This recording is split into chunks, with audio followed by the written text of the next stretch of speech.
Ikut gambaran alur pendataan door to door pada bangunan khusus usaha dengan skala usaha besar, usaha menengah, dan bangunan tempat tinggal. Hai, Assalamualaikum warahmatullahi wabarakatuh. Selamat datang saya ucapkan di Usma Ulia Channel yang masih sama membahas tentang beragam aplikasi dan informasi. Apa kabar teman-teman semua? Semoga selalu dalam lindungan Allah Subhanahu wa taala. Amin, amin, ya robbal alamin. Baik, sebelumnya terima kasih disampaikan bagi teman-teman yang telah mengklik video ini, dan pastikan untuk simak video ini sampai selesai. Jangan di skip agar tidak gagal paham, juga pastinya tidak ada informasi yang terlewatkan.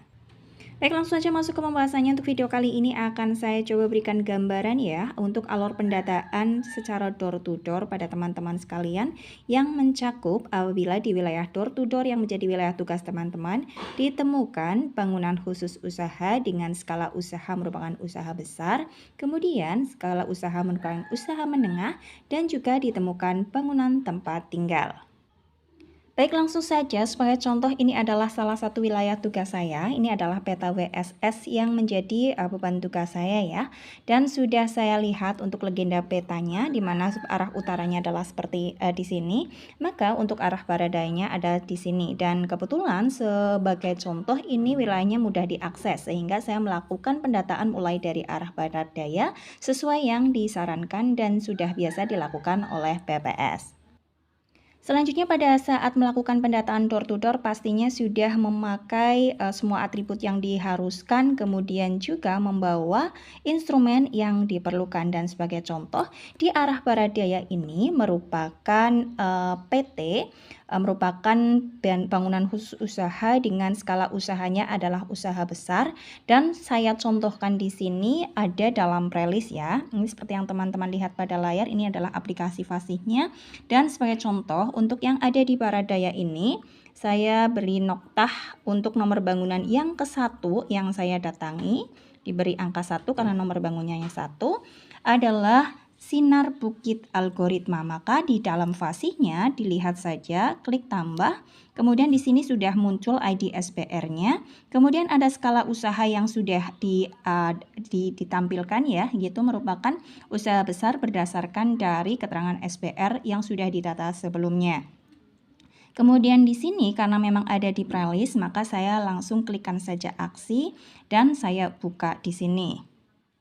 Selanjutnya ditapkan saja iya ya, sehingga teman-teman akan diarahkan pada tampilan fasih untuk usaha besar tersebut atau bangunan pertama yang saya datangi ini. Ini jangan lupa teman-teman, karena ini usaha besar, sebagai informasi kalau usaha besar ditemukan di wilayah door to door itu kita tidak perlu melakukan pendataan ya, cukup untuk memberi noktah pada bangunan, kemudian pada assignmentnya dilihat sebagai usaha besar, dimutakhirkan dengan cara ditemukan, kemudian geotagging. Dan untuk lengkapnya kita klik saja ambil mulai, kemudian di iya untuk ambil waktu, di identifikasi wilayah, kemudian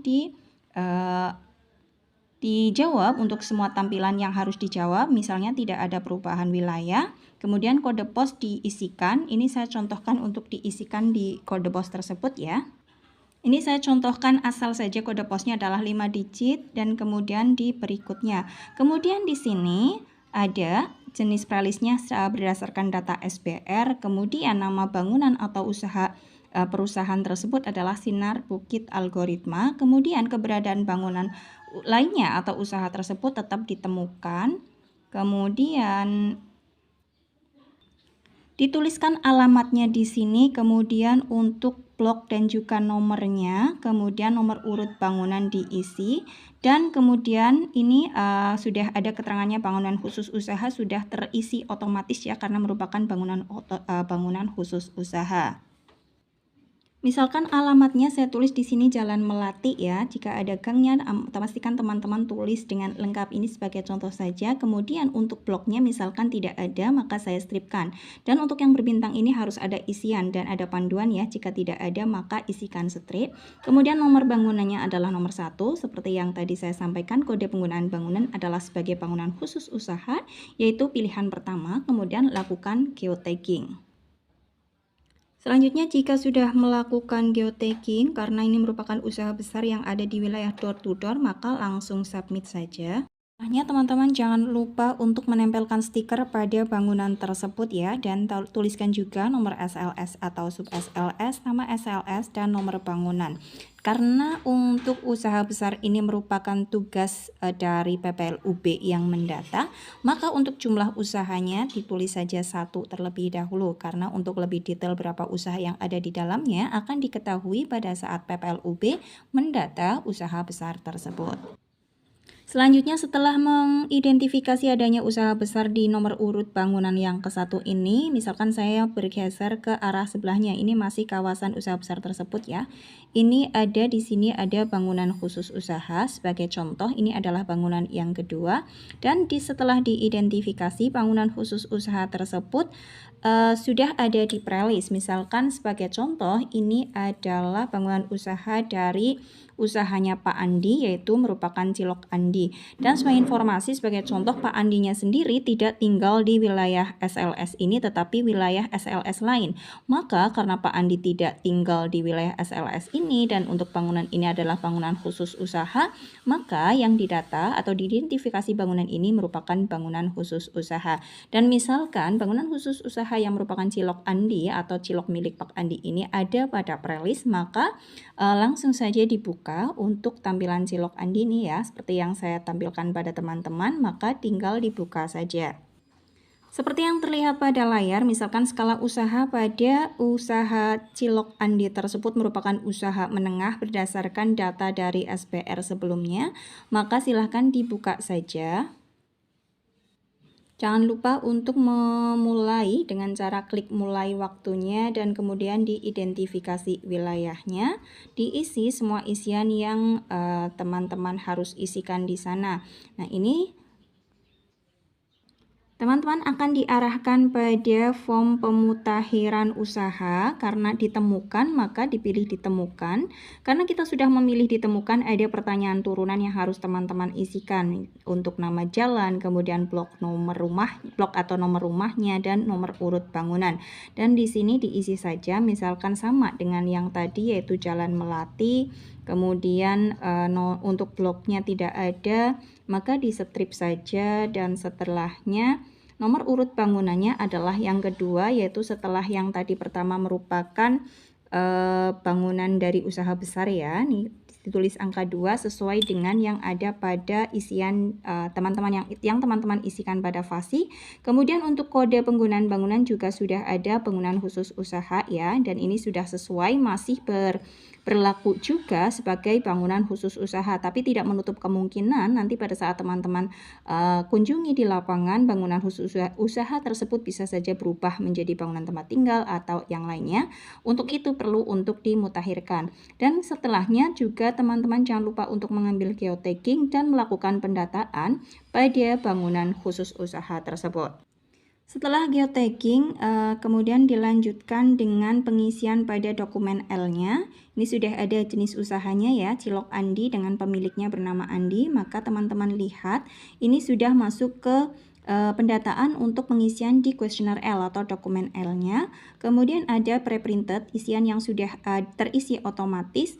Kemudian nomor urut usaha sudah terisi otomatis karena usaha yang pertama di sini. Kemudian keberadaan usahanya misalkan ditemukan. Nama usaha atau perusahaannya karena misalkan belum berbadan hukum, tadi adalah namanya adalah Cilok Andi.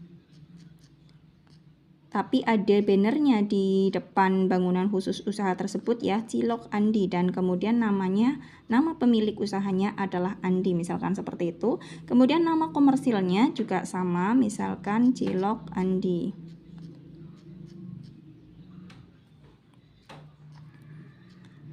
Diisi yang sama ya, misalkan belum ada nama komersilnya. Kemudian diisikan RT RW-nya, kode posnya, nomor telepon. Ini sebenarnya tidak ada bintangnya, tetapi alangkah lebih baiknya jika teman-teman isikan. Misalkan ini sudah saya isi ya.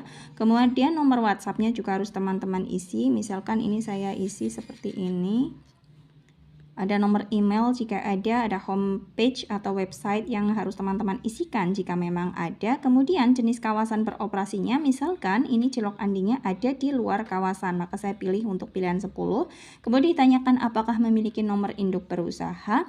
Misalkan si Pak Andi ini, Cilok Andinya tidak memiliki, maka saya klikkan tidak. Nanti di lapangan teman-teman sesuaikan, apabila usaha yang teman-teman data memiliki nomor induk berusaha, maka pilih iya.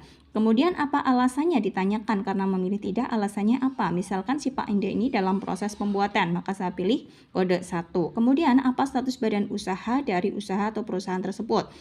Sebagai contoh ini Pak Andi ini tidak memiliki badan usaha ya, karena merupakan badan usaha perorangan, maka dipilih yang kode 13. Apakah mempunyai laporan? Kebetulan Pak Andi memiliki laporan misalkan ya. Kemudian nama pengusaha atau penanggung jawabnya adalah Pak Andi, yaitu Andi Hermawan misalkan. Namanya ini nanti teman-teman isikan sesuai yang teman-teman lakukan atau temui di lapangan. Kemudian Pak Andi adalah seorang laki-laki dengan umurnya yaitu misalkan adalah 40 tahun. Nomor induk kependudukannya, NIK-nya teman-teman isikan. Kemudian kegiatan usahanya dan sebagainya ya, teman-teman isikan juga. Selanjutnya beralih ke pertanyaan poin 13, apa kegiatan utama usaha atau perusahaan ini? Tuliskan selengkapnya. Misalkan ini adalah membuat, misalkan untuk poin 13A ini saya isikan menyajikan cilok yang dihangatkan dengan bumbu kacang ya. Sebagai contoh Pak Andi ini untuk usahanya untuk pembuatan ciloknya dilakukan di rumah, kemudian di bangunan usaha tersebut hanya untuk menghangatkan ciloknya, kemudian disajikan dengan bumbu kacang bagi pelanggan yang makan di tempat ataupun yang dibawa pulang. Jadi kalau seperti ini kita sudah tahu untuk usaha Pak Andi ini sudah masuk dalam kategori penyedia makan minum atau kategori I. Selanjutnya untuk pilihan di 13B, pilih yang sesuai dengan kegiatan utama usaha atau perusahaan ini. Apakah memproduksi barang di lokasi ini? Tidak memproduksi ya. Misalkan Pak Andi ini tidak memproduksi, tetapi menyediakan layanan makan minum, maka dipilih iya.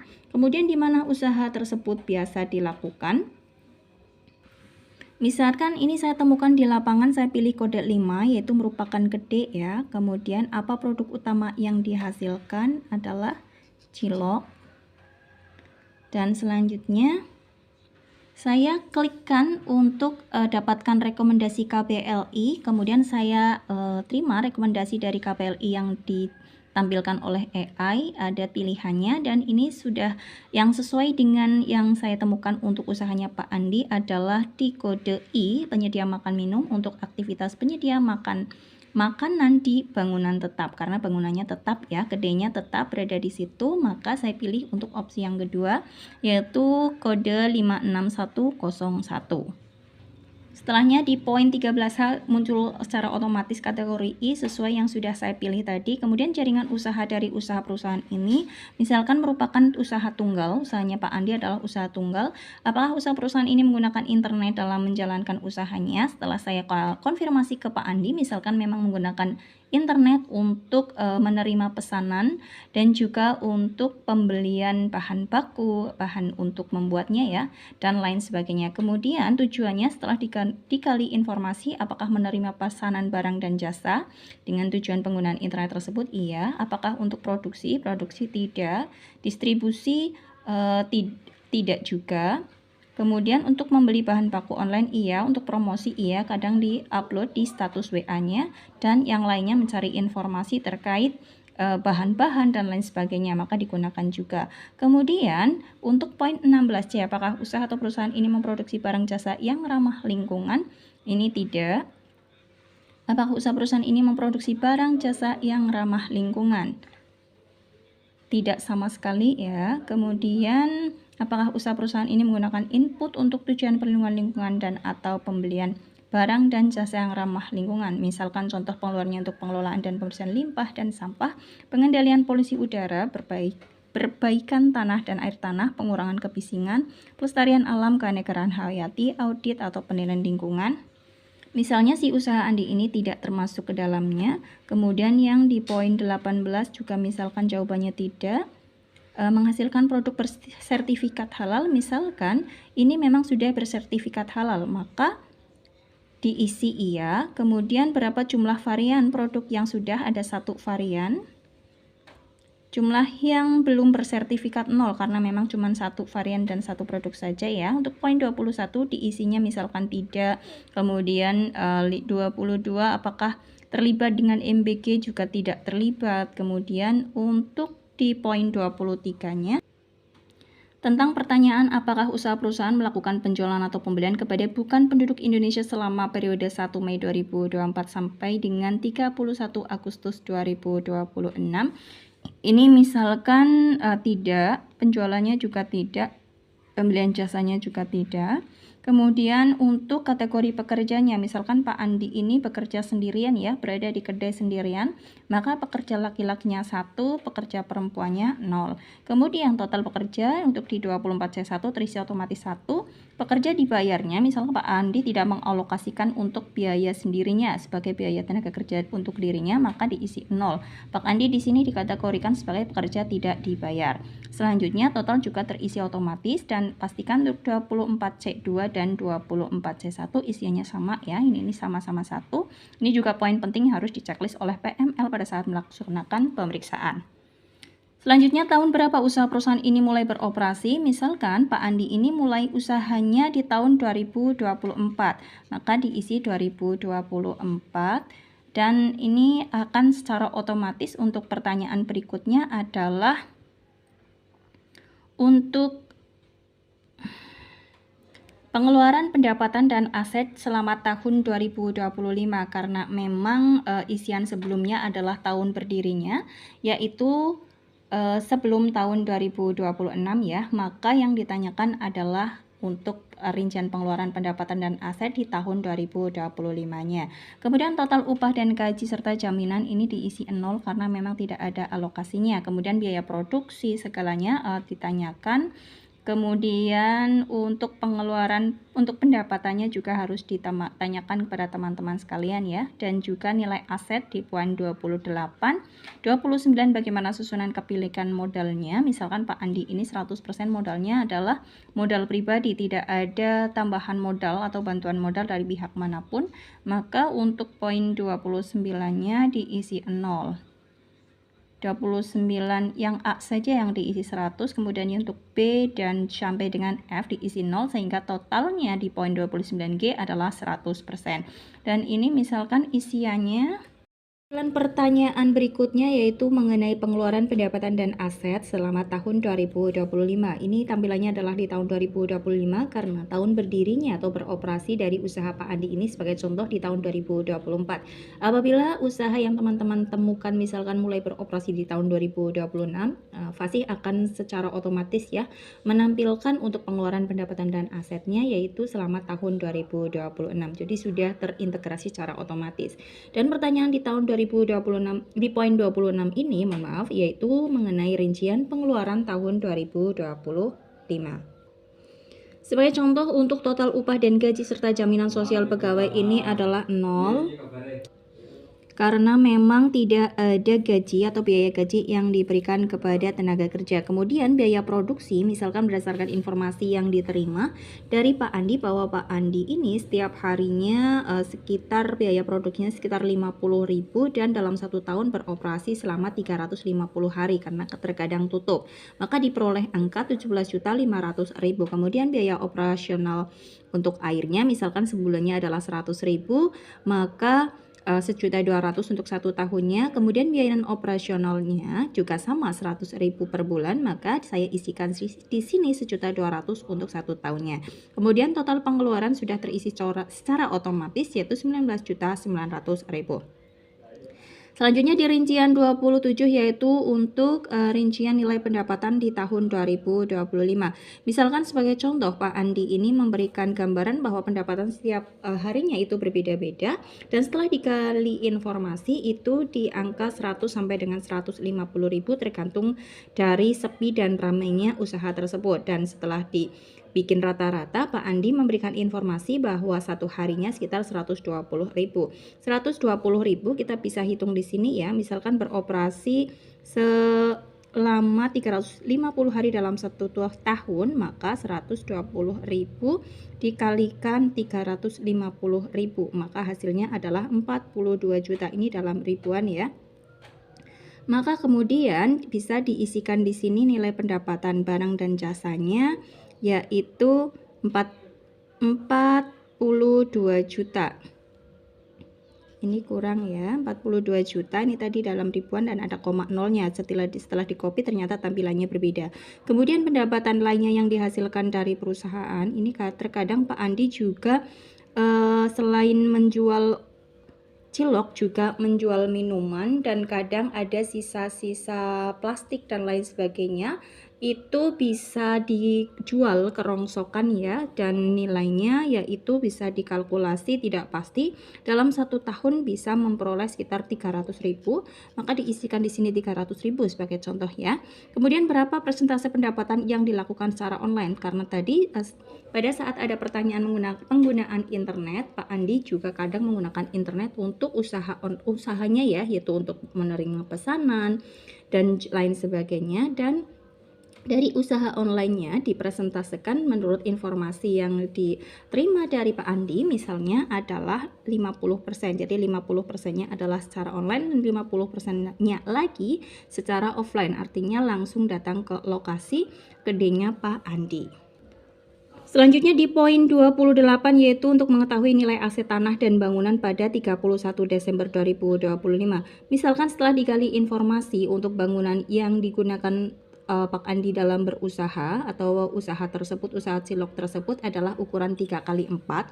3x4 itu sendiri berarti 12 meter persegi.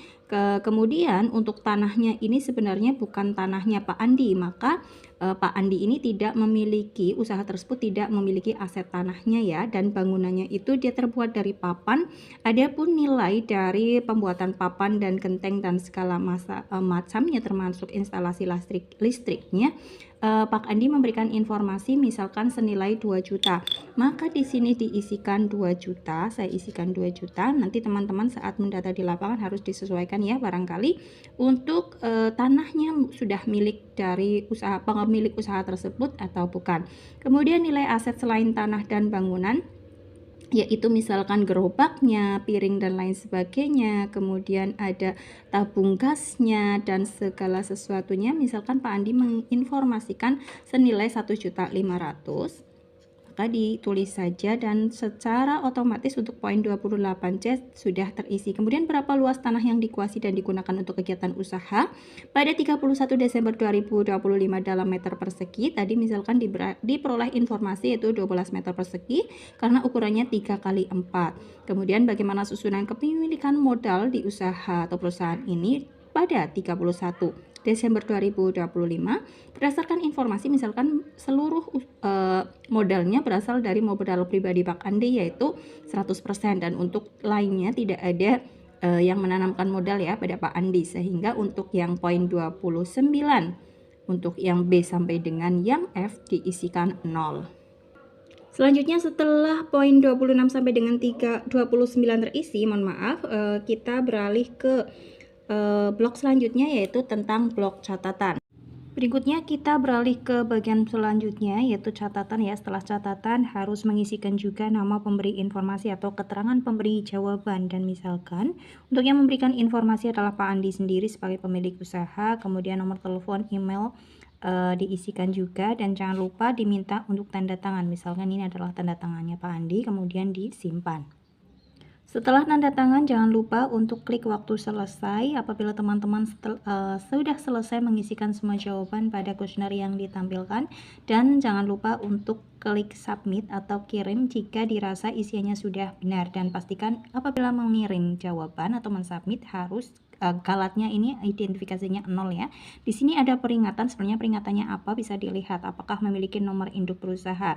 Apakah benar-benar usaha tersebut tidak memiliki nomor induk berusaha, misalkan sudah digali informasi dan memang benar-benar sudah tidak memiliki belum memiliki nomor induk berusaha, maka diabaikan saja. Peringatan ini masih ada angkanya dan kosong ini masih ada angkanya, tetapi tetap masih bisa disubmit, dan syarat untuk disubmit yang penting untuk galatnya adalah sudah 0.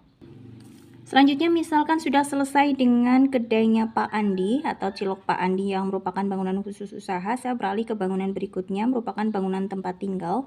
Di sini dihuni oleh sepasang suami istri yang sudah cukup umur misalkan ya, ini bangunan ketiga dan karena sudah ditemukan sebagai bangunan tempat tinggal diberi nomor urut yaitu nomor urut 3 ya atau nomor bangunan yang ketiga saya kunjungi dan misalkan didapatkan informasi bahwa si pasangan lansia ini belum ada dalam maka perlakuan jika ditemukan keluarga belum ada dalam prelis, teman-teman tambahkan saja assignment seperti ini ya. Klik tambah assignment, kemudian dibuka. Dan kemudian teman-teman akan diarahkan untuk tampilan seperti ini. Jangan lupa klik ambil waktu. Kemudian waktu kunjungan juga bisa diisikan sekalian dan identifikasi wilayah. Misalkan ini tidak ada wilayahnya sama ya seperti yang tadi. Misalkan untuk assignment yang akan ditambahkan adalah untuk keluarga ya. Karena ditemukan keluarga baru dan teman-teman diminta untuk mengisikan nomor kakak dan nik dari kepala keluarga yang teman-teman temukan. Misalkan untuk nomor kakak dan juga niknya sudah saya isikan, nama kepala keluarganya juga, dan jangan lupa diisikan nama anggota keluarga lainnya jika ada pada keluarga tersebut. Apabila dalam teman-teman mendata di lapangan ternyata keluarganya adalah keluarga tunggal, maka nama anggota keluarga lainnya diisikan dengan nama yang sama dengan kepala keluarganya. Misalkan nama anggota keluarga lainnya ini adalah Siti.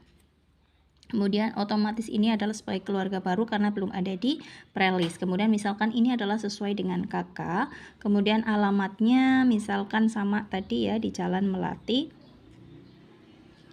Kemudian nomor urut keluarganya adalah keluarga yang ke-1 ditemukan karena ini baru saja menemukan keluarga ya. Di bangunan yang sudah dikunjungi dari 2 bangunan sebelumnya, ini adalah bangunan ketiga tapi baru keluarga yang pertama karena sebelumnya 2 bangunan sebelumnya merupakan BKU atau bangunan khusus usaha.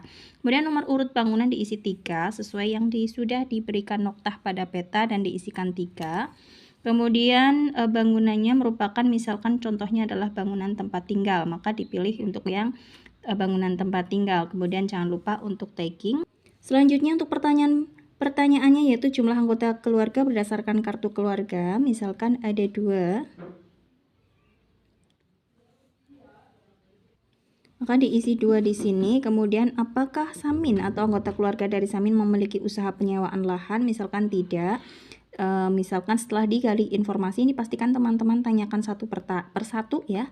Semua yang ada di sini barangkali memang ada usaha di keluarga tersebut atau ada usaha keluarga dan sebagai contoh misal Pak Samin ini dan juga istrinya Bu Siti tidak ada kegiatan usaha di dalam keluarga tersebut, merupakan pasangan lansia dan untuk kesehariannya beliau berdua itu dibantu oleh anak-anaknya ya dalam memenuhi kebutuhan sehari-harinya dan misalkan anaknya sendiri berada di luar SLS tersebut atau beda RT. Setelah diklik ke tampilan berikutnya ini sudah untuk melihat nama anggota keluarga, ini sudah otomatis terisi untuk Pak Saminnya karena sebagai kepala keluarga yang sudah diisikan sebelumnya karena ternyata Pak Samin tinggal bersama dengan istrinya yang bernama Bu Siti, maka ditambah keluarga yang baru yaitu istri dari Pak Samin yang bernama Siti di sini. Kemudian teman-teman diminta untuk mengisi semua isian dari masing-masing Pak Samin dan Siti ini. Ini dilihat, klik yang lihat di sini ya. Kemudian nomor NIK-nya sudah, misalkan apakah anggota keberadaan keluarganya tersebut bagaimana, apakah anggota keluarga tinggal di rumah tersebut? Iya, misalkan iya sebagai kepala keluarga Pak Saminnya. Kemudian alamat memang sudah sesuai dengan kakak dan KTP, kemungkinan baru saja pindah ya sehingga di prelis sebelumnya belum ada, tapi saat ini saat ditemukan sudah berada di wilayah tersebut dan sudah memiliki KK dan KTP wilayah tersebut. Misalnya untuk status perkawinannya sudah menikah, Pak Samin adalah seorang laki-laki dan tanggal lahirnya tinggal di input saja, misalkan 31 Desember di tahun 1963 misal. Kemudian umur Pak Samin adalah 62 tahun. Kemudian diidentifikasi untuk Bu Sitinya, NIK-nya diisikan jangan lupa. Misalkan ini sudah saya isi. Kemudian keberadaan anggota keluarga, misal juga tinggal dan beliau ini hubungannya yaitu sebagai istrinya Pak Samin. Alamatnya misalkan sudah sesuai, menikah, perempuan, dan tanggal lahirnya misalkan adalah 30 September 63 misalkan. 63. Maka untuk umur otomatis ada sendiri, dan selanjutnya teman-teman akan diarahkan langsung ke ini usaha kan tidak ada karena memang setelah dikali informasi misalkan pasangan lansia tersebut tidak memiliki usaha keluarga, maka teman-teman akan langsung diarahkan ke keterangan identitas keluarga, yaitu di sosial ekonominya ya. Tentang keterangan identitas keluarga ini ada yang sudah pre-printed, kemudian ada keterangan anggota keluarga lanjutan, maka teman-teman harus klik lihat juga karena untuk mengisi data dari masing-masing anggota keluarga.